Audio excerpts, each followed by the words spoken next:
अस्सलाम वालेकुम, जय भीम। इसाक प्रधान जी ये चुनाव चंद्रशेखर आजाद के मान सम्मान का चुनाव है, रविंद्र भारती के मान सम्मान का चुनाव है, ये मनीष प्रजापति के मान सम्मान का चुनाव है। ये बताने का चुनाव है कि सिर्फ अमीर राज नहीं करेंगे, गरीब भी मेहनत करके आगे बढ़ सकते हैं और गरीब भी अपने लोगों की लड़ाई लड़ सकते हैं। ये बताने का समय है, क्योंकि बाबा साहब अम्बेडकर ने हमें मुख्य धारा में लाने के लिए वोट का अधिकार हमें दिया था। इसलिए बस मैं आपसे ये कह रहा हूँ, घर से निकलो। अगर सच में मुझसे प्यार करते हो, सच में आपके दिल में मेरे लिए रिस्पेक्ट है और आप अपना जीवन बदलना चाहते हो, मैं लिख कर देता हूँ, एक मौका देकर दिखाइए तो शुरुआत है। आप मौका देना 2027 में। अगर आपका बच्चा बेरोजगार रह गया तो मेरा नाम चंद्रशेखर आजाद नहीं, इस बात को आप याद रखें। आज आपके पढ़े लिखे बच्चे पढ़ लिख के बेरोजगार घूम रहे हैं। माएँ जो है ना घर पे ही, और मैं तो जानता हूँ, भट्टों में काम करते, कोलों में काम करते, खेतों में काम करते, अपना पेट पालने के लिए पशु पालती है, खेत से घास लाती, जमीन नहीं है, दूसरों खेतों से घास लाके दूध बेच के अपना घर चलाती है। एक मौका दो, आप देखना, घर तक लाके रोजगार दूंगा, कुटीर उद्योग लगा के पूरी जिंदगी ये कहते रहोगे कि हमारे बेटे ने हमारी जिंदगी बदल के रख दी, हमें गरीबी के दलदल से निकाल दिया। अवसर की बात है ना, जो पैसा पूंजीपतियों में खर्च हो रहा, बताओ बिजली का बिल क्या है अभी? 8 रुपए। क्यों सोने के तारों में आ रही बिजली? फैक्ट्री वालों की बिजली तो माफ, उनका बिल हाफ, और पूंजीपतियों का कर्जा माफ, लेकिन किसान का नहीं करेंगे बिजली का बिल माफ, गरीब का नहीं बिजली का बिल माफ करेंगे, इनके कनेक्शन काटेंगे। अभी हमारे यहाँ काटा था एक आदमी ने, मैंने उसको समझा दिया कि सारे कनेक्शन काट दो, इस बात को याद रखना, अगर किसी गरीब के घर जाके कनेक्शन काटने का कर्जा, ठीक है? अब पता करवा लेना, मैं तो सज्जन आदमी हूँ, ये संदीप भाई लोग जानते हैं, सब लोग तभी भारत समाचार में काम करता, मैं तो सज्जन आदमी हूँ, मैं तो ड्यूटी कर रहा हूँ। ये खदौली में मेरे साथ थे, खदौली में मेरी बात को नहीं मान रहे थे, तो कह रहे थे भाई ये तो फलानी पार्टी, ढिमकी पार्टी। मैं आज कह रहा हूँ, ये तो 13 तारीख इसलिए हटी है कि आप चुनाव जीत रहे थे, ठीक है? ये इसमें कोई दो राय नहीं है, आप जीत रहे थे चुनाव, इसलिए 13 तारीख हटी। अब क्या किया जाएगा सुन लो। एक आपसे हिंदू मुसलमान बनाने की कोशिश करेंगे, चुनाव में झगड़ा कराने को, समझदार है ना, उनके लिए तो ये सिर्फ चुनाव है, और मेरे लिए आपकी जिंदगी और मौत का सवाल है, ठीक है ना? ये मेरी बात को आप याद रखना बहुत समझदारी से। आप उन्हें घर को चेक कर रहे हो, बताओ कितनों प्लस्तर जरा इधर को मुंह उठा के देखो, क्यों नहीं हो रहा भाई? ये इंसान नहीं है। जिंदगी बीत गई है मेहनत करते करते, 200 रुपए बचाते हुए, तब जाके ये मकान बना के खड़े किए मेरे लोगों ने, मैं जानता हूँ, बहुत मेहनत लगती है। और मुख्यमंत्री के बुलडोजर के टूटने में टाइम नहीं लगता, एकदम टूट जाता। देंगे सबका जवाब, 2027 में सबको जवाब देंगे, आप चिंता मत करो। बुलडोजर को भी जवाब देंगे, बुलडोजर वालों को भी जवाब देंगे, हर उस व्यक्ति को जवाब देंगे जिसने लोगों को परेशान करने का काम है। और वर्तमान प्रधान दिलसाद जी यहाँ है और एक बहुत बड़ी टीम यहाँ है। भाई पहले नौजवानों के नाम ले रहा हूँ, भाई अरविंद, मोहित कुमार के भाई, आप ये बताओ यहाँ समाजवादी पार्टी जो गठबंधन का पड़ते प्लस क्या उनके पास, बताओ 6 ईमानदार है कुछ? और उनसे ज्यादा 80% में जाहिद है, बताओ है या नहीं है? ईमानदार से बताओ, है या नहीं है? बताओ। तो उनके पास क्या है? जितना वोट आप उनको दोगे, उनको नहीं देने के आप, उतना आप भाजपा की मदद करोगे। मेरी बात को आप याद रखना, ठीक है? नहीं, यहाँ तो शुरुआत जो है 60,000 से होगी जाहिद की, कितने से होगी? और जहां जहां एक नीले झंडे लेके खड़े, ये तो लट गाड़ देंगे। मेरी बात को आप याद रखना, आपका आदमी पीछे हट सका, ये नहीं हट देंगे। मेरी बात को आप याद रखना। नगीना में खड़े, नगीना वाले उधर जो काम कर रहे हैं, मैंने इन्हें इस बारे बुलाया कि मेहनत कर लो। नगीना में इधर तो थोड़ी चूक हो गई थी कि 1 लाख वोट इधर उधर हो गया था, बाकी इधर दूसरे वाला तो 13,000 रुपए काट जाता, लटकी में इस ताकत नहीं देने किसी को, बस बाकी सारा चंद्रशेखर आजाद का। इसलिए कह रहा हूं, मेरी बात को आप याद रखना, आप अपने समाज से हाथ जोड़कर रखना। जिस समाज में हम पैदा हुआ, अगर 900 वोट गिरेंगे नहीं तो 900 के 900 आजाद समाज पार्टी गिरेंगे। मेरी बात को आप याद रखना। इन्होंने सबको मौका देकर देख लिया, इनके जीवन नहीं बदले।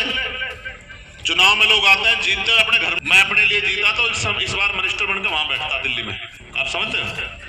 ये 4 गोली नहीं खाता मैं, मेरी जान के पीछे इस मारो पड़े। इनको पता है कि ये आदमी जिस दिन मजबूत हो गया उस दिन से ये नफरत की, सांप्रदायिकता की राजनीति खत्म हो जाएगी।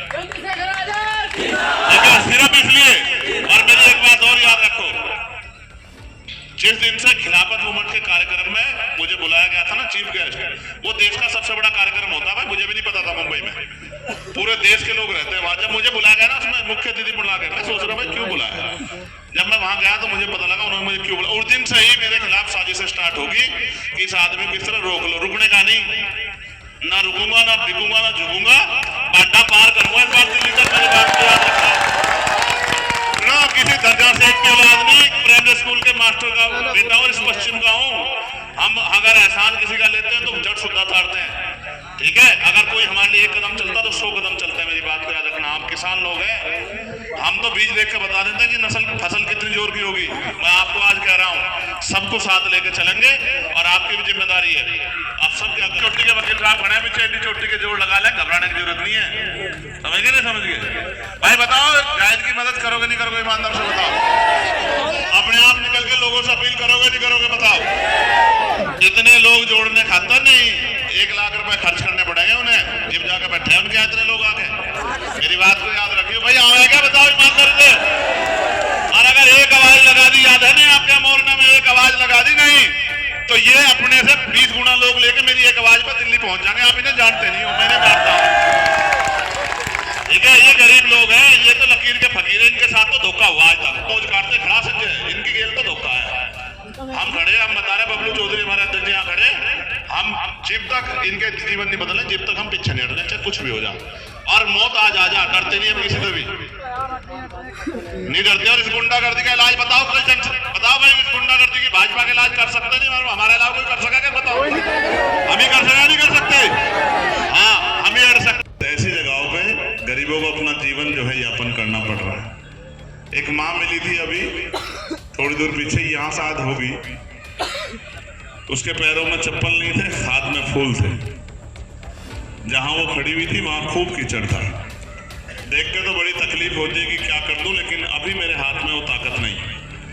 लेकिन मैं समझता हूं जिस उम्मीद से हम लोग काम करें, जिस उम्मीद, रविंद्र भाटी जी का सबका बहुत बहुत धन्यवाद करता हूं, क्योंकि उन्होंने हमेशा मेरी बात पर पहरा देके मुझे ताकत देने का काम किया।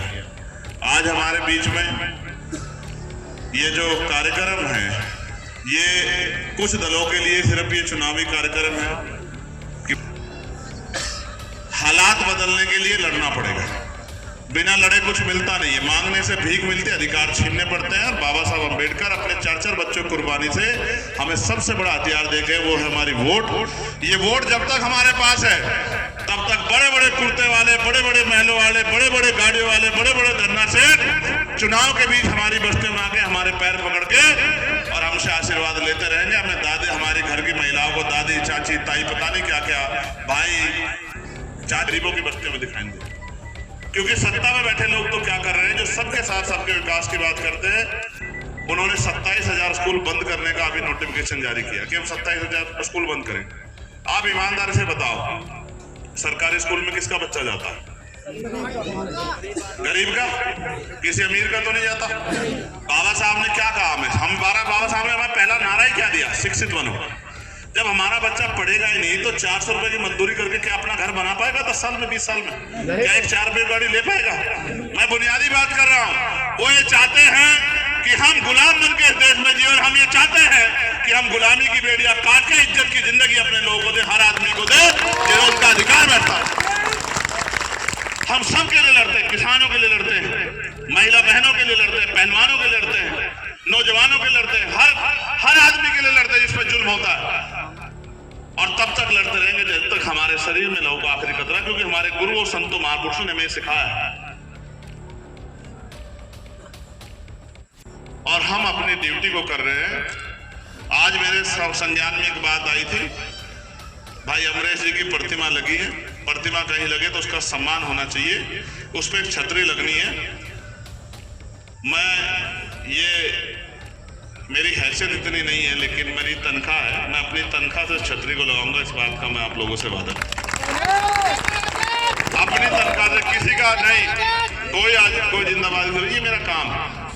मैं तो जो करना चाहता हूँ शहीदों के लिए जिन्होंने संघर्ष किया वो मैं करके दिखाऊंगा। आज मेरी हैसियत नहीं है वो, लेकिन जैसे जैसे आप लोग मुझे ताकत दोगे इस लड़ाई को लड़ने की, फिर मैं आपको दिखाऊंगा कि मैं क्या कर सकता हूँ।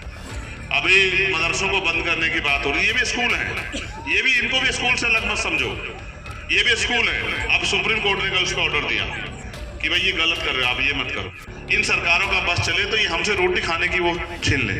अब ये भी जो है बस स्टैंड जो इनको प्राइवेट कर रहे हैं, उनको निजी हाथों में दे रहे, क्या होगा? बस का किराया हो जाएगा, जहां आज 10 रुपए वो हो जाएगा 40 रुपए, गरीब नहीं कर सफर कर पाएगा। रेलवे ने निजी हाथों में दे दी। जब ये रेलवे, बस, तमाम चीजें, पोर्ट, एयरपोर्ट निजी हाथों में चले जाएंगे तो ये किसी हालात में ना रहे। हम तो एक दो पॉलिसी में काम कर रहे हैं, सबसे जरूरी एजुकेशन इतनी सस्ती करेंगे, इतनी आसान करेंगे कि मजदूर का बेटा भी, गरीब का बेटा भी बढ़िया से बढ़िया पढ़ाई बिल्कुल बहुत कम पैसे में ले सके, कि उसके पापा को जो है अपना मकान गिरवी ना रखने पड़े, अपनी जमीन गिरवी ना रखनी पड़े, किसी से कर्ज ना लेना पड़े, बेटा बेटी को पढ़ाने के लिए पूरी जिम्मेदारी से उसको अवसर मिले। और हेल्थ सिस्टम इतना अच्छा करेंगे कि गरीब का इलाज भी बहुत कम पैसों में, बड़ी से बड़ी बीमारियों का इलाज भी 100-200 रुपए में हो जाए, कि उसकी जेब से कुछ लगे भी ना और उसकी जान बच जाए। हम तो देख रहे हैं कि क्या होना चाहिए, लेकिन मैं आपको विश्वास दिला कहता हूँ, आज कई कार्यक्रम लगे हुए हैं। ये जितनी देर मैं बोल रहा हूँ, इतनी देर में तो मैं शुरू भी नहीं होती, इतनी देर तो मैं नाम ही लेता रहता हूँ। हमारे मनीष भाई बैठे हैं, मोनिश भाई बैठे हैं, कामरान भाई बैठे हैं, सतीश भाई बैठे हैं, दिनेश भाई बैठे हैं, पिताक्रम है। लेकिन मैं आपको एक बात कह सकता हूँ, एक मौका आप हमें दो इस क्षेत्र की सेवा। तो कोई बुरा नहीं, मैं नहीं कह रहा हूँ बाकी प्रत्याशी बुरे हैं, आरएलडी का प्रत्याशी बुरा नहीं, मैं उसको बुरा नहीं कहता, क्योंकि हमारे गुरुओं ने नहीं सिखाया।